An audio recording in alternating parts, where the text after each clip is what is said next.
আজ তোমার জন্মদিন, আজকে ক্লাসের বাচ্চাদেরকে বকবো না, সবসময় স্মাইল করতে থাকবো।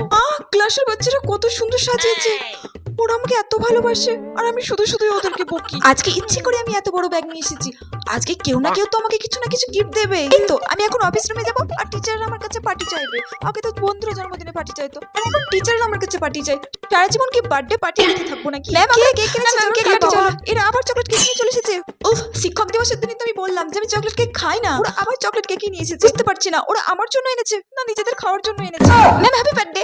ও তোমাকে ফেভারিট টিচার বলতো আর ও শুধুমাত্র আমার জন্য একটা পেন এনেছে। ও তোমাকে একদমই পছন্দ করতো না। ও বাবা, ও এত সুন্দর একটা ইয়ারিং এনেছে। আগের বার তো আমি ওকে অঙ্কতে ফেল করে দিয়েছিলাম, তাও এত ভালো গিফট দিয়েছে। ফুল কেন তো আমি বুঝতে পারি না, ফুলটা তো কালকে খারাপ হয়ে যাবে, একটা চকলেট আনতে পারতো। এই বাবা, ক্লাসে বাচ্চাগুলো এত লাফালাফি করছে কেন? উফ, এ তো আমার জন্যই করছে। উফ, আমি তো ওদেরকে কিছু বলতেও পারছি না, আমি বিশ্বাসই করতে পারছি না ক্লাসের বাচ্চাগুলো আমাকে এতটা ভালোবাসে। এটাও তো হতে পারে ওরা ক্লাস করবে না বলে নাটক করছে।